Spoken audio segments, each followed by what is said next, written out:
ಅಂಥ ಟೈಮ್ ಒಳಗೆ ನಿಮ್ಮ ಕೈ ಒಳಗೆ ಐಫೋನ್ ತಂದು ಕೊಟ್ಟರು ಒಗದ ಬಿಡ್ತೀರಿ. ಅಂಥ ಟೈಮ್ ಒಳಗೆ ನಿಮ್ಮ ಕೈ ಒಳಗೆ ಲ್ಯಾಪ್ಟಾಪ್ ತಂದು ಕೊಟ್ಟರು ಒಗದ ಬಿಡ್ತೀರಿ. ಇನ್ನು ಹೆಣ್ಮಕ್ಳಿಗಂತೂ ಒಂದು 10 ತೊಲಿ ಬಂಗಾರ ಕೊಟ್ಟರು ಒಗದ ಬಿಡ್ತೀರಿ ನೀವು. ಅದ್ರ ಬದಲಿ ಅನ್ನ ಸಾರು ಏನಾದರೂ ಕೊಟ್ರೆ ಪಟ್ನೆ ತಿಂತೀರಿ. ಆ ಕೊಟ್ಟವನಿಗೆ ದೇವ್ರಂತ ತಿಳ್ಕೊಂತೀರಿ. ಯಾಕಂದ್ರೆ ಅದು ಹಸಿವು. ಇವತ್ತು ಮೇಡಮ್ ಹೇಳ್ದಂಗೆ ಹಸಿವಿನಲ್ಲಿ ಬಹಳಷ್ಟು ಹಸಿವು ಅದಾವ. ಒಂದು ದುಡ್ಡಿನ ಹಸು, ಒಂದು ಶ್ರೀಮಂತಿಕೆ ಹಸು, ಒಂದು ಅಧಿಕಾರದ ಹಸು, ಒಂದು ನೆಮ್ಮದಿಯ ಹಸು, ಇನ್ನೂ ಒಂದು ಸಂತೋಷದ ಹಸು. ಸಂತೋಷದ ಹಸು ಯಾರಿಗೆ ಸಿಗ್ತದೆ ಗೊತ್ತೇನು ನಿಮಗೆ? ಯಾವಾಗ ಭಾಳ ಹಸು ಆಗ್ತೈತಲ್ಲ ಹೊಟ್ಟಿಗೆ, ನಿಮ್ಮ ಮುಂದೆ ಭಾಳಷ್ಟು ಭ್ರಷ್ಟಾನ ಭೋಜನ ಇರ್ತಾವ, ಆದ್ರೆ ಡಾಕ್ಟರ್ ನಿಮಗೇನು ತಿನ್ಬೇಡ ಅಂದಿರ್ತಾರೆ. ಯಾರ ಮುಂದೆ ಏನಿಟ್ರೆ ತಿಂದು ಅರಗಿಸ್ಕೊಂತಾರಲ್ಲ ಅವರು ನಿಜವಾದ ಶ್ರೀಮಂತರು.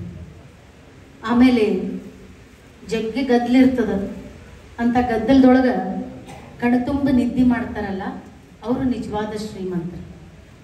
ಅದಕ್ಕೆ ನಾನೇನು ಹೇಳ್ತೀನಿ, ಇವತ್ತು ನಾನು ನಿಮ್ಮ ಮುಂದೆ ನಿಂತು ಮಾತಾಡ್ಲಿಕ್ಕತ್ತೀನಂದ್ರೆ, ನಾನು ಮಾತು ಪ್ರಾರಂಭ ಮಾಡೋದಕ್ಕಿಂತ ಮೊದಲು ರೈತ, ಯಾಕಂದ್ರೆ ಇವತ್ತು ನಾವು ಹಸುವಿನ ಬಗ್ಗೆ ಮಾತಾಡ್ತೀವಂದ್ರೆ ಊಟ. ಜಗತ್ತೊಳಗೆ a farmer is feeding the nation.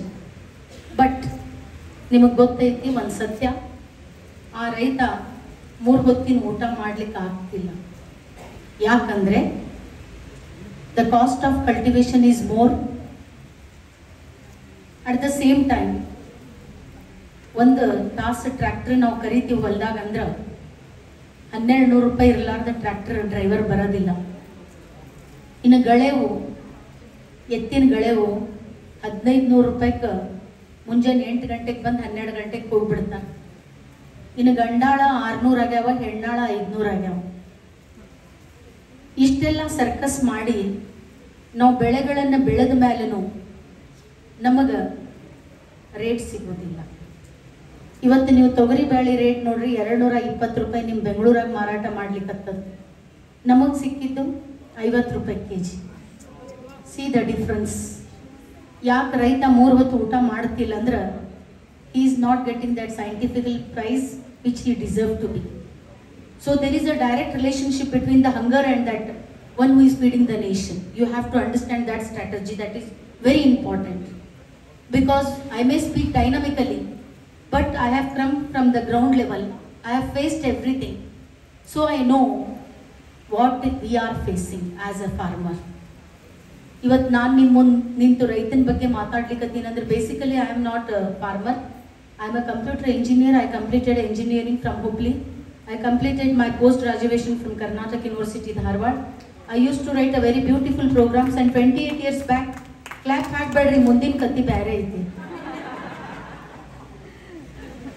28 ವರ್ಷದಿಂದ ಯಾವಾಗ ನಾನು ಪ್ರೋಗ್ರಾಮಿಂಗ್ ಬರದೆ, ಯಾವಾಗ ನಾನು ಪ್ರಾಜೆಕ್ಟ್ ಮಾಡಿದೆ, transmission control protocol / internet protocol ಮೇಲೆ ಪ್ರಾಜೆಕ್ಟ್ ಮಾಡಿದಾಗ I got 90 marks. Again from the board evaluation team came. They asked me on what basis you have given. I executed the program and I got 3 grace marks. My marks became 93. I was very confident. ಇನ್ನೇನು ಆಕಾಶ ಮುಟ್ಟುವಂಥ ಹಂಬಲದಲ್ಲಿ ಇದ್ದೆ. ಅದೇ ಟೈಮ್ನಲ್ಲಿ ನಾನು ಮದುವೆ ಮಾಡಿ ಕೊಟ್ಟಿದ್ದು ರಾಯಚೂರು ಜಿಲ್ಲೆ ಮಾನ್ವಿ ತಾಲೂಕು ಕವಿತಾಳ್ ಅಂತ ಒಂದು ಸಣ್ಣ ಹಳ್ಳಿಗೆ ನಾನು ಮದುವೆ ಮಾಡಿ ಕೊಟ್ಟರು. ಆ ಹಳ್ಳಿ ನೋಡಿ ನನಗೆ ಹೆಂಗಾದ್ರೆ ಮಾಡಿ ನನ್ನ ಗಂಡಿಗೆ ಇಲ್ಲಿಂದ ಕರ್ಕೊಂಡು ಹೋಗ್ಬೇಕಂತ ನಾನು ಫಸ್ಟ್ ಇಂಟರ್ವ್ಯೂಗೆ ಅಪ್ಲೈ ಮಾಡಿದೆ. ನನಗೆ 28 ವರ್ಷ ಹಿಂದೆ ಸಿಕ್ಕಿದ್ದು ಮಲ್ಟಿನ್ಯಾಷನಲ್ ಕಂಪ್ನಿಯಲ್ಲಿ 40,000 ರೂಪಾಯಿ ಸಂಬಳ ಸಿಕ್ಕಿತ್ತು ಬೆಂಗಳೂರಿನಲ್ಲಿ. ಆದರೆ ನಮ್ಮ ಗಂಡನ ಮನೆಯಲ್ಲಿ ಹೆಣ್ಮಕ್ಳು ಹೊರಗಡೆ ಹೋಗಿ ಕೆಲಸ ಮಾಡೋ ಅವಕಾಶ ಇದ್ದಿಲ್ಲ. ಅದಕ್ಕೋಸ್ಕರ ನನ್ನ ಕೆಲಸಕ್ಕೆ ಕಳಿಸ್ಲಿಲ್ಲ. ಅವಾಗ ನನ್ನ ಮುಂದೆ ಚಾಲೆಂಜ್ ಬಂದಿದ್ದು, ನೀನೇನಾದರೂ ಮಾಡಿದ್ರು ಹೊಲ ಮನೆಯೊಳಗೆ ಏನಾದರೂ ಮಾಡಿ ತೋರಿಸ್ಬೇಕಂತ ನನ್ನ ಗಂಡ ನನಗೆ ಹೇಳಿದಾಗ ಆ ಚಾಲೆಂಜ್ ಸ್ವೀಕಾರ ಮಾಡ್ಲಿಕ್ಕೆ ನನ್ನ ಮನಸ್ಸು ಒಪ್ಪಿದ್ದಿಲ್ಲ. ಯಾಕಂದ್ರೆ ನನ್ನ ತವ್ರ ಮನೆ ಧಾರವಾಡ ಆಗಿತ್ತು. ಅಲ್ಲಿ ಟೆಂಪ್ರೇಚರ್ ಬರೀ 32 ಇತ್ತು. ರಾಯಚೂರು ಟೆಂಪ್ರೇಚರ್ 45-46 ಕ್ರಾಸ್ ಆಗ್ತದೆ. ಆಮೇಲೆ it is totally dry land. And the land given to me was totally drought. It was a barren land. Even half bag of bajra was next to impossible. ಅಂಥ ಲ್ಯಾಂಡನ್ನು ತಗೊಂಡು ಆ ಗುಡ್ಡವನ್ನು ಸ್ವಚ್ಛ ಮಾಡಿ ಆ ಕಲ್ಲುಗಳನ್ನು ತೆಗೆದು ಅವಾಗ ಕೈಯೆಲ್ಲ ತೂತು ಬಿದ್ದು ಹೋಗ್ಬಿಟ್ಟಿತ್ತು. ಊಟ ಮಾಡಿದ್ರೆ ಕೈ ಉರಿತಿತ್ತು. ಆದ್ರೆ ನಾನು ಸೋಲು ಒಪ್ಪಿಲ್ಲ. ಆ ಕೈ ಉರಿದ್ರಷ್ಟೇ ನಾನು ಊಟ ರುಚಿ ಹತ್ತುವಂಥ ಲೆವೆಲಿಗೆ ನನಗೆ ನಾನು ಕರ್ಕೊಂಡು ಹೋದೆ. ಆ ಗುಡ್ಡವನ್ನೆಲ್ಲ ಸ್ವಚ್ಛ ಮಾಡಿ ಲೆವೆಲ್ ಮಾಡಿದ್ಮೇಲೆ ನೀರಿನ ಸಮಸ್ಯೆ ಬಂತು. ನೀರು ಇದ್ದಿಲ್ಲ. ಯಾಕಂದ್ರೆ ನಿಮ್ಗೆ ಗೊತ್ತೈತೆ ಎಲ್ಲಿ ಕಲ್ಲು ಇರ್ತದಲ್ಲಿ ನೀರು ಸಿಗೋದಿಲ್ಲ. ಸೊ ಯಾವಾಗ ನಾನು ನೀರಿಗೆ ಪ್ರಾರಂಭ ಮಾಡಿದೆ, ನನ್ನ ಗಂಡ 2 ಬೋರ್ ತನಕ ನನಗೆ ಹೆಲ್ಪ್ ಮಾಡಿದರು. ಯಾಕಂದರೆ ಒಂದು ಮಧ್ಯಮ ವರ್ಗದ ಕುಟುಂಬದಿಂದ ನಾನು ಬಂದಿದ್ದೆ. ನನ್ನ ಗಂಡ ಹಿಂದೆ ಸರಿದ ಮೇಲೆ ನನ್ನ ಮನಸ್ಸೊಳಗೆ ಒಂದು ಕಿಡಿ ಹೊತ್ತಿಸಿದ್ರು ನನ್ನ ಗಂಡ. ಆ ಕಿಡಿ ಜ್ಯೋತಿಯಾಗಿ 2 ಮನೆ ಬೆಳಗಬೇಕಿತ್ತು. ಯಾಕಂದರೆ ಒಂದು ಹೆಣ್ಮಗಳಿಗೆ ಒಂದು ಮನೆ ಇರುವುದಿಲ್ಲ, ಒಂದು ತವ್ರ ಮನೆ ಒಂದು ಗಂಡನ ಮನೆ 2 ಇರ್ತಾವೆ. ಆ 2 ಮನೆತನದ ಮಾನ ಮರ್ಯಾದೆ ನಮ್ಮ ಹೆಣ್ಮಕ್ಳ ಕೈ ಒಳಗಿರ್ತಾವೆ. ಸೊ ಅದಕ್ಕೆ ನಾನು ಹಿಂದೆ ಸರಿಲಾರ್ದ ನಮ್ಮಮ್ಮ ಎಷ್ಟು ಬಂಗಾರ ಕೊಟ್ಟಿದ್ರು ಅಷ್ಟು ಬಂಗಾರ ಆ ಹೊಲಕ್ಕೆ ಹಾಕಿದೆ. ಆದರೂ ನನಗೆ ನೀರು ಸಿಗಲಿಲ್ಲ. ನನ್ನ ಕೊನೆ ಪ್ರಯತ್ನಕ್ಕೆ ನನಗೆ 1 ಇಂಚ್ ನೀರು ಸಿಕ್ತು. ಆ 1 ಇಂಚ್ ನೀರು ಸಿಕ್ಕಾಗ ನಾನು ಅದನ್ನು ಯಾವ ಥರ ಸದ್ಬಳಕೆ ಮಾಡ್ಕೋಬೇಕಂತ ವಿಚಾರ ಮಾಡಿ I divided integrated farming in agriculture, horticulture, agroforestry and animal husbandry. ಈ ಥರ ನಾನು ಡಿವೈಡ್ ಮಾಡಿದಾಗ agriculture income short term, horticulture income mid term, of course I told you agroforestry it is long term, and animal husbandry ನಿಮಗೆ ಸ್ವತಃ ಗೊತ್ತಿದೆ ಅದಕ್ಕೆ ಎಷ್ಟೊಂದು ಬೆಲೆ ಇದೆ ಅಂತ. ಯಾಕಂದರೆ ಕಾಳಿನ ಅಂಗಡಿ ಒಳಗೆ ಸಿಕ್ಕಂಥ ರೇಟು ಚಿಕನ್ ಮಟನ್ ಅಂಗಡಿಯವರಿಗೆ ಅದಕ್ಕಿಂತ ಡಬಲ್ ಸಿಗ್ತದೆ. ಅಂಥ ಜಗತ್ತಿನಲ್ಲಿ ನಾವು ಬದುಕ್ತಿದ್ದೀವಿ. ಸೊ ಅಂಥ ನಿಟ್ಟಿನಲ್ಲಿ ನಾನು ಆಯ್ಕೆ ಮಾಡಿಕೊಂಡಿದ್ದು ನನ್ನ ಫಸ್ಟ್ ಬೆಳೆ ನಾನು ಸ್ಟಾರ್ಟ್ ಮಾಡಿದ್ದು ದಾಳಿಂಬೆ. ನಾನು ಮಾಡಿದ್ದು ತುಂಬ ಚೆನ್ನಾಗಿ ನಾನು ದಾಳಿಂಬೆ ಬೆಳೆದಿದ್ದೆ. ಆದರೆ ನಿಮಗೆಲ್ಲ ಗೊತ್ತಿದೆ ನಮ್ಮ ಮಂತ್ರಾಲಯ ಮುಳುಗಿತ್ತು. ಆ ಟೈಮ್ನಲ್ಲಿ ಬಹಳಷ್ಟು ಮಳೆ ಬಂದಿತ್ತು. ಆ ಮಳೆ ಬಂದು ನನ್ನ ಮನೆಯೆಲ್ಲ ಮುಳುಗಿ ಹೋಗಿತ್ತು. ದನಕರ ನಮ್ಮ ಕಣ್ಣು ಮುಂದೆ ಹರ್ಕೊಂಡು ಹೊಂಟಿತ್ತು. ನಾವು ನೋಡಾಕತ್ತಿದ್ವಿ, ಹಿಡ್ಕೊಳಕ್ಕೆ ಆಗಾಕತ್ತಿದ್ವಿ. ನನ್ನ ಕುರಿ ನನ್ನ ಕಣ್ಣು ಮುಂದೆ ಹರಿದು ಹೊಂಟಿದ್ದು. ನನಗೆ ಅವರಿಗೆ ತಗೊಂಡು ವಾಪಸ್ ಇಟ್ಕೊಳಕ್ಕಾಗಕತ್ತಿದ್ದೆ. ನನ್ನ ಕಣ್ಣು ಮುಂದೆ ನನ್ನ ಭಾಳಷ್ಟು ಕೋಳಿಗಳು ಹೊಂಟಿದ್ದು. ಅಕ್ಕಿ ಜೋಳ ನಿಟ್ಟು ಹಚ್ಚಿದ್ದೆಲ್ಲ ಹರಿದು ಹೊಂಟಿದ್ದು. ಅಷ್ಟು ಹರಿದು ಹೋಗ್ಬಿಡ್ತು. ಗಂಜಿ ಕೇಂದ್ರಗಳ ನಿರ್ಮಾಣ ಮಾಡ್ತಾರೆ. ಕ್ಯೂ ಒಳಗೆ ನಿಂತು ಊಟ ಬೇಡಬೇಕು. ಅವಾಗ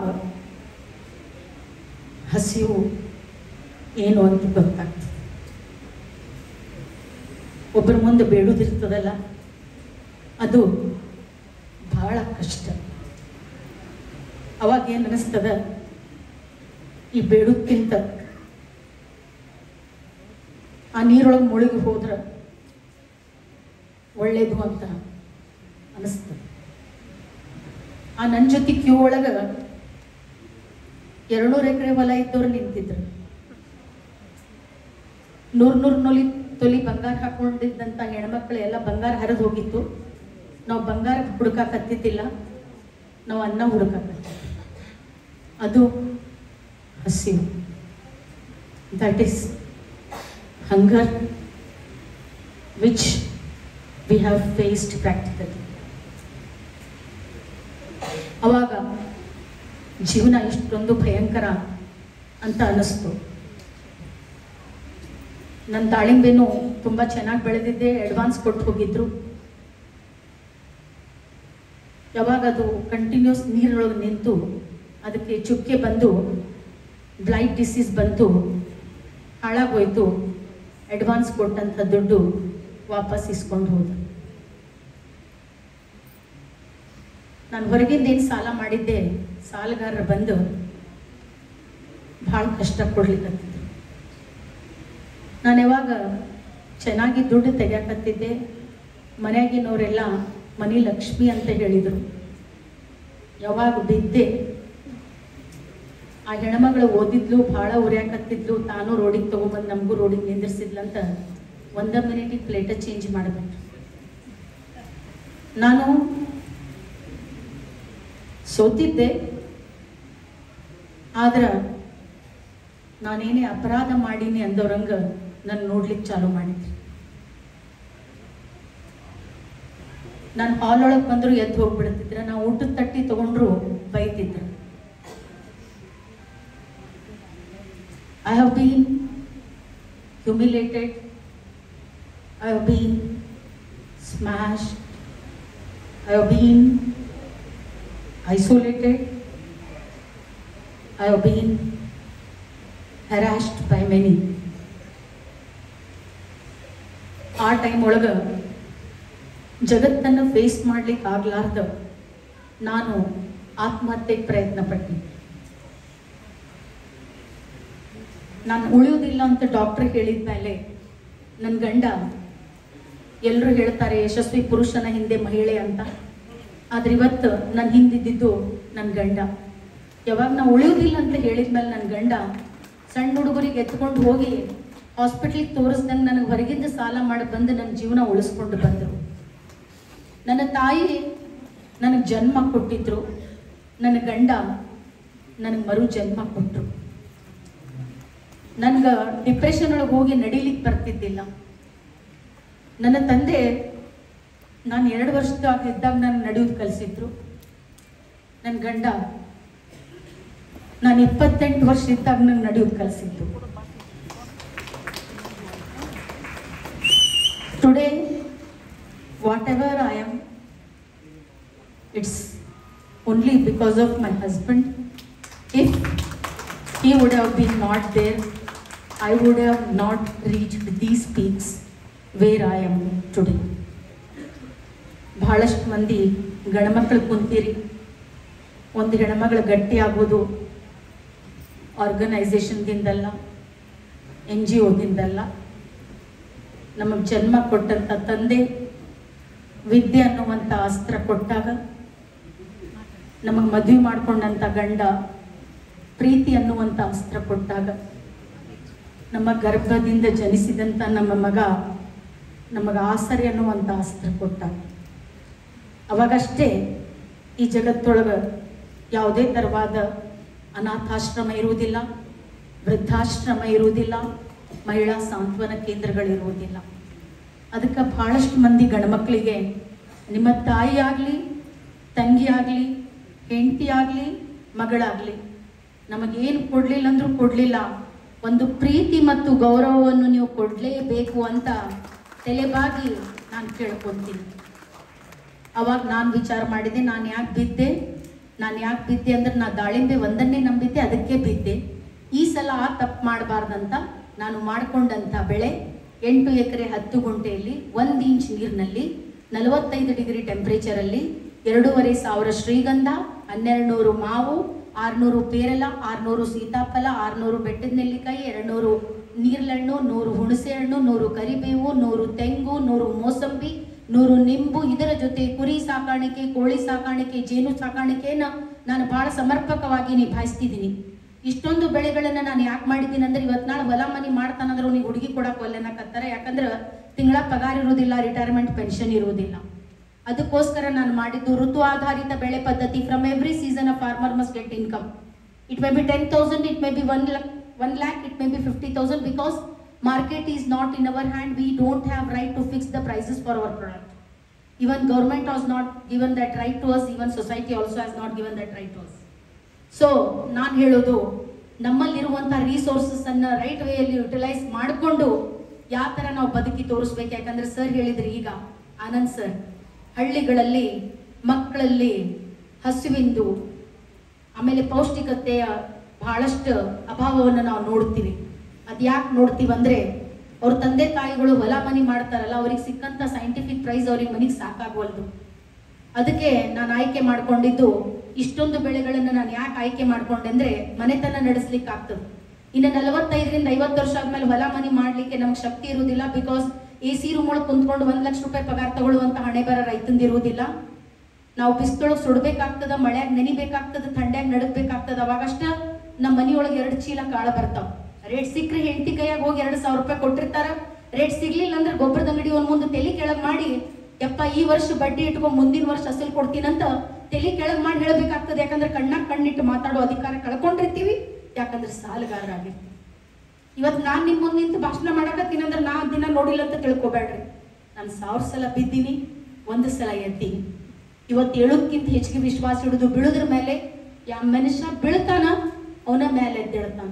ನೀವು ಬೀಳೋದ ಕಲೀಲಿಲ್ಲ ಅಂದ್ರೆ ಮೇಲೆ ಎದ್ದೇಳ್ಲಿಕ್ಕೆ ಆಗೋದಿಲ್ಲ.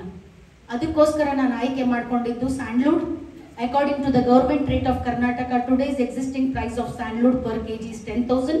Per tonnage it will be 1 crore. From each acre a farmer may expect minimum 5 to 6 tons. That means ಒಂದು ಇಂಜಿನಿಯರ್ ಕೋಟಿಯಲ್ಲಿ ಮಾತಾಡ್ಬೋದು, ಒಂದು ಡಾಕ್ಟರ್ ಕೋಟಿಯಲ್ಲಿ ಮಾತಾಡ್ಬೋದು, ಆದ್ರೆ ಹೆಬ್ಬಟ್ ಹೊತ್ತು ರೈತನು ಕೋಟಿಯಲ್ಲಿ ಮಾತಾಡಬೇಕು.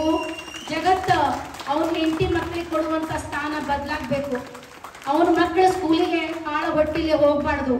ಅವ್ರ ಮಕ್ಕಳು ಆ ಹೋಳಿಗೆ ತುಪ್ಪ ತಿಂದೇ ಹೋಗ್ಬೇಕು. ಅಂತ ಸಿಸ್ಟಮ್ ಅನ್ನ ನಮ್ಮ ರೈತರು ತಾನು ಎತ್ತು ಮಾಡಬೇಕು. ಯಾಕಂದ್ರ ನಮಗೆ ಹಿಡ್ಕೊಳ್ಳುವಂತ ಕೈ ಟೆಂಪ್ರರಿ ಕೈ ಐತದು. ಅದು ಯಾವಾಗ ಬಿಟ್ಟು ಹೋಗ್ಯತ್ ನಮಗ ಗೊತ್ತಿಲ್ಲ, ಯಾಕಂದ್ರೆ ಅವರ 5 years ಇರ್ತಾರೆ. ಇನ್ನು ನಮಗೇನು ಅವ್ರು ಪರ್ಮನೆಂಟ್ಲಿ ಹಿಡ್ಕೊಂತಾರ. ಅದಕ್ಕೆ ನಾವು ಹೇಳ್ಬೇಕಂದ್ರ ಸ್ವತಃ ನಾವು ಗಟ್ಟಿಯಿಂದ ಹೇಳಬೇಕು. ಒಬ್ರು ಕೊಟ್ಟಿದ್ದು ಎಷ್ಟು ದಿನ ಆಗ್ತದ ಅದು ಒಂಥರ ಹಂಗಿಸ್ತಾರ. ನಾವು ಕೊಟ್ಟಿವಿ ನೀವು ತಿನ್ನಾಕತ್ತೀರಂತ ಅಂತ ಜೀವನ ಬೇಡ. ಅದಕ್ಕಿಂತ ನೀವು ಸ್ವತಃ ಎದ್ದೇಳೋದ್ ಕಲೀರಿ. 1 ಸಲ ಬೀಳ್ತೀರಿ, 2 ಸಲ ಬೀಳ್ತೀರಿ, 3ನೇ ಸಲ ನೀವು ಸ್ವತಃ ಎದ್ದೇಳ್ತೀರಿ. ನಿಮಗೆ ಬಿಳ್ಸಕ್ ಯಾರಿಂದೂ ಆಗೋದಿಲ್ಲ. ಆ ಲೆವೆಲ್ ಒಳಗ ನೀವು ರೈತರು ಎದ್ದೇಳಬೇಕು. ಅಂತ ಪ್ರಯತ್ನ ರೈತರು ಮಾಡಬೇಕು ಅನ್ನೋಂಥ ಪ್ರಯತ್ನವನ್ನು ನಾನು ಮಾಡಿದ್ದೆ. ಇಷ್ಟು ಮಾಡ್ಕೊಂಡು ನಾನು ಹೋಗ್ಬೇಕಾದ್ರ ನನ್ನ ಮಗಳು ಬಂದು ನನಗೊಂದು ಪ್ರಶ್ನೆ ಕೇಳಿದ್ಲು. ಏನು ಮಮ್ಮಿ ಪಪ್ಪ ನೌಕರಿ ಬಿಡಂದ್ರು, ನೀನ್ ಯಾಕೆ ನೌಕರಿ ಬಿಟ್ಟಿ? ನಮ್ಗೇನ್ ಜೀವನ ಕೊಟ್ಟಿ? ನಿಮ್ಮ ಅಕ್ಕ ತಂಗಿ ಬ್ಯಾಂಗ್ಳೂರೊಳಗೆ ಸಾಫ್ಟ್ವೇರ್ ಇಂಜಿನಿಯರ್ಸ್ ಅದಾರ, ತನ್ನ ಮಕ್ಕಳಿಗೆ ಎಷ್ಟು ಒಳ್ಳೆ ಸ್ಟ್ಯಾಂಡರ್ಡ್ ಆಫ್ ಲಿವಿಂಗ್ ಕೊಟ್ಟಾರ, ನೀ ನಮಗೇನು ಕೊಟ್ಟಿ?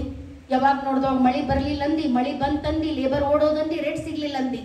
ಇಂಥ ಜೀವನ ಕೊಡ್ಲಿಕ್ಕೆ ನಮಗ್ ಜನ್ಮ ಯಾಕೆ ಕೊಟ್ಟಿ ಅಂತ ನನ್ನ ಮಗಳು ನನ್ನ ಅಸ್ತಿತ್ವದ ಬಗ್ಗೆ ಒಂದು ಪ್ರಶ್ನೆ ಕೇಳಿ. ಅಕ್ಕಿನ ಮಾತು ನಾನು ನಿದ್ದೆ ಮಾಡ್ಲಿಕ್ಕೆ ಕೊಡ್ಲಿಲ್ಲ.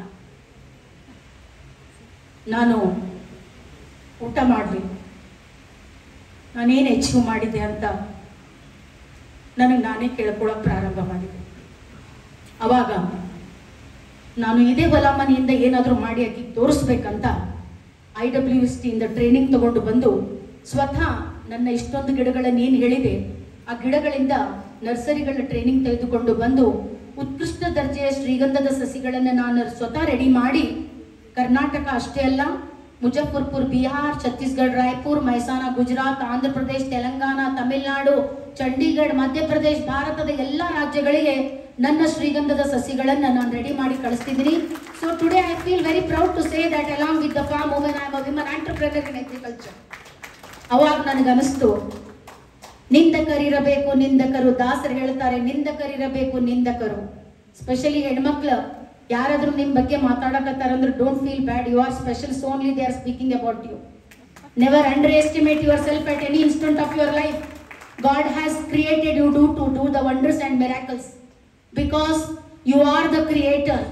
You are the creator of universe. You are the creator of happiness.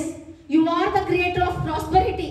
You are the creator of everything. So never underestimate yourself at any instant of your life. ಯಾಕಂದ್ರೆ ಆದಿಶಕ್ತಿ ಅವತಾರ ನೀವು, ಲಕ್ಷ್ಮಿಯ ಸ್ವರೂಪ ನೀವು. ನೀವು ಮನಸ್ಸು ಮಾಡಿದ್ರಿ ಜಗತ್ತನ್ನ ಅಳ್ಳಾಡಿಸುವಂತ ಶಕ್ತಿ ಯಾರಲ್ಲಿ ಆದ್ರೂ ಐತಂದ್ರೆ ಒಂದು ಹೆಣ್ಣು ಮಗಳ ಕಡೆ ಮಾತ್ರ ಐತಿ. ಯಾಕಂದ್ರೆ ನಮ್ಮ ಜೀವ ಒತ್ತಿ ಇಟ್ಟು ಒಂದು ಜೀವವನ್ನ ಸೃಷ್ಟಿ ಮಾಡ್ತೀವಿ ನಾವು. ಸೃಷ್ಟಿ ಸ್ಥಿತಿ ಲಯಗಳಿಗೆ ಕಾರಣಕರ್ತರು ನಾವು. ಅದಕ್ಕೋಸ್ಕರ ಯಾವತ್ತು ನಮ್ಮಿಂದ ಆಗೋದಿಲ್ಲ ಅಂತ ಕುಂದ್ರಬೇಡ್ರಿ. ನೀವು ಮನಸ್ಸು ಮಾಡಿದ್ರ ಏನು ಬೇಕಾದ್ರೂ ಮಾಡಬಹುದು. ಆ ಛಲ ಆ ಶಕ್ತಿ ನಿಮ್ಮಲ್ಲ ಐತಿ. ನಾನು ಇದನ್ನ ಮಾಡಿದಾಗ ನನ್ನ ಮಗಳು ಮತ್ತೆ ನನ್ನ ಕಡೆ ಬಂದ್ಲು, ಮಮ್ಮಿ ಸಾರಿ ಅಂದ್ಲು. ನಾನು ತಲೆ ಎತ್ತಿ ನೋಡ್ಲಿಲ್ಲ. ಮತ್ತೊಂದು ಹೆಜ್ಜೆ ಮುಂದೆ ಬಂದ್ಲು, ಮಮ್ಮಿ ನನಗೂ 10 ಎಕರೆ ಹೊಲ ಇದ್ದವನಿಗೆ ಕೊಟ್ಟು ಮದುವೆ ಮಾಡಿ ನಿನ್ಕಿಂತ ಹೆಚ್ಚಿಗೆ ಹೆಸರು ತಗೊಂಡ್ಬರ್ತೀನಿ ಅಂತ. ಅದಕ್ಕೆ ಸರ್ ಹೇಳಿದ್ದು ಸತ್ಯ. ನಮ್ಮ ಮಕ್ಕಳು ಯಾವಾಗ ನಮಗೆ ಐಡಲ್ ಅಂತ ತಿಳ್ಕೊಂತಾರ, ನಾವು ಮಾಡುವಂತ ಕೆಲಸದ ಬಗ್ಗೆ ಒಂದು ಗೌರವ ಸೂಚಿಸ್ತಾರ, ಅವಾಗ ನನಗಲ್ಲ ಇಲ್ಲಿರುವಂತ ಎಲ್ಲ ತಂದೆ ತಾಯಿಗಳಿಗೆ ಬಹಳಷ್ಟು ಹೆಮ್ಮೆ ಅನಿಸ್ತದ. ಬಿಕಾಸ್ ನಮ್ಮ ಮಕ್ಕಳು ನಮಗ ಪ್ರೈಡ್ ಅಂತ ತಿಳ್ಕೊಂತಾರಲ್ಲ, ಅದು ದೊಡ್ಡ ಮೂಮೆಂಟ್. ಯಾಕಂದ್ರೆ 4 ರಾಷ್ಟ್ರ ಪ್ರಶಸ್ತಿ, 1 ಅಂತಾರಾಷ್ಟ್ರೀಯ ಪ್ರಶಸ್ತಿ, 50 ರಾಜ್ಯ ಪ್ರಶಸ್ತಿ ಸಿಕ್ಕಾಗ ನನಗೆ ಸಂತೋಷ ಇರಲಿಲ್ಲ. ಯಾವಾಗ ನನ್ನ ಮಗಳು ನನಗೂ 10 ಎಕರೆ ಹೊಲ ಕೊಡ್ಲಲ್ಲ ಮತ್ ಮಾಡ್ಕೊಳಕ, ಅವಾಗ ನನಗೆಲ್ಲ ಪ್ರಶಸ್ತಿಗಿಂತ, ಯಾಕಂದ್ರೆ ನನ್ನ ಮಗಳಿಗೆ ನಾನು ಮೋಟಿವೇಟ್ ಮಾಡಿದ್ದೆ ಹೊಲ ಮನೆ ಮಾಡಲಿಕ್ಕೆ, ಅದು ನನ್ನ ಹೆಮ್ಮೆಯ ಜೀವನದ ಸಂಗತಿ ಅಂತ ಬಹಳ ಹೆಮ್ಮೆಯಿಂದ ನಾನು ಹೇಳಿಕೊಳ್ಳಿಕ್ಕೆ ಇಷ್ಟಪಡ್ತೀನಿ. ಇದಾದ್ಮೇಲೆ ಇನ್ನೂ ಒಂದು ಮಾತು ಹೇಳಿ ನನ್ನ ಮಾತನ್ನು ಮುಗಿಸ್ತೀನಿ. ಯಾಕಂದರೆ 20 ಮಿನಿಟ್ಸ್ ನನ್ನ ಟೈಮ್ ಇದ್ದಿದ್ದು. I think I might have crossed that. ಒಂದು ಬಸವಣ್ಣನ ವಚನದೊಂದಿಗೆ ನನ್ನ ಮಾತನ್ನು ಮುಗಿಸ್ತೀನಿ. ಇವನಾರವ ಇವನಾರವ ಇವನಾರವ ಎಂದೆನಿಸದಿರಯ್ಯ, ಇವನಮ್ಮವ ಇವನಮ್ಮವ ನಮ್ಮ ಮನೆಯ ಮಗನೆಂದೆನಿಸಯ್ಯ, ಕೂಡಲ ಸಂಗಮ ದೇವ. ನಾನು ರಾಯಚೂರು ಜಿಲ್ಲೆಗೆ ಆದರೂ ಇವನಾರವ ಅಂತ ನೀವು ನನಗೆ ಹೇಳಲಿಲ್ಲ.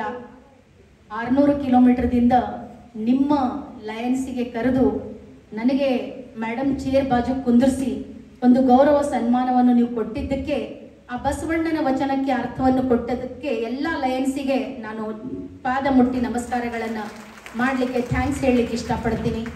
ಆಮೇಲೆ ಇವತ್ತು ಲಯನ್ಸ್ನವರು ಕರೆದಿದ್ದು ಕವಿತಾ ಮಿಶ್ರಾನಿಗೆ ಕರೆದಿಲ್ಲ, ಇದು ಕರ್ನಾಟಕದ ಎಲ್ಲ ರೈತರಿಗೆ ಕೊಟ್ಟಂಥ ಸನ್ಮಾನ ಅಂತ ಬಹಳ ಹೆಮ್ಮೆಯಿಂದ ಹೇಳಲಿಕ್ಕೆ ಇಷ್ಟಪಡ್ತೀನಿ.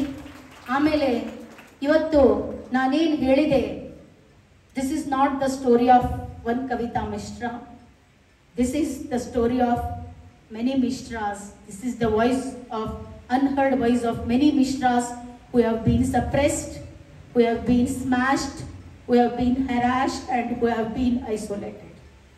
So ಇವತ್ತು ಈ ಸನ್ಮಾನ ಇದಕ್ಕೆ ಯಾರಾದರೂ ಹಕ್ಕದಾರ ಅದಾರ ಅಂದರೆ ಅದು ಕೊಟ್ಟಂಥ ಸನ್ಮಾನ ಇದು ಕರ್ನಾಟಕದ ಮಣ್ಣಿಗೆ ಕೊಟ್ಟಂಥ ಸನ್ಮಾನ ಅಂತ ಭಾಳ ಹೆಮ್ಮೆಯಿಂದ ನಾನು ಹೇಳಲಿಕ್ಕೆ ಇಷ್ಟಪಡ್ತೀನಿ. ಕರ್ನಾಟಕದ ಮಣ್ಣಿಗೆ ಲಯನ್ಸ್ನವರು ಒಂದು ಸ್ಥಾನ ಕೊಟ್ಟು ಒಂದು ಗೌರವ ಕೊಟ್ಟು ಇಷ್ಟೊತ್ತನ ನನ್ನ ಮಾತನ್ನು ಕೇಳಿದ್ದಕ್ಕೆ ದೇವರು ನಿಮ್ಮೆಲ್ಲರಿಗೂ ಸುಖ ಶಾಂತಿ ಸಮಾಧಾನ ಸಮೃದ್ಧಿಯನ್ನು ಕೊಟ್ಟು 100 ಕಾಲ ಆಯುಷ್ ಆರೂರ ಆರೋಗ್ಯ ಎಲ್ಲ ಕೊಟ್ಟು ಯಾವಾಗಲೂ ಚೆನ್ನಾಗಿಟ್ಟು ನನ್ನಂತ ಬಹಳಷ್ಟು ರೈತ ಮಹಿಳೆಯರು ತನ್ನ ಯಶೋಗಾಥೆಯನ್ನು ಇಂಥ ಒಂದು ಸ್ಟೇಜ್ ಮೇಲೆ ಇಡುವಂಥ ಶಕ್ತಿಯನ್ನು ದೇವರು ನಿಮಗೆ ಕೊಡಲಿ ಅಂತ ಮನಸ್ಸಿನಿಂದ ಹಾರೈಸಿ ನನ್ನ ಮಾತನ್ನು ಮುಗಿಸ್ತೀನಿ. ಜೈ ಜವಾನ್ ಜೈ ಕಿಸಾನ್.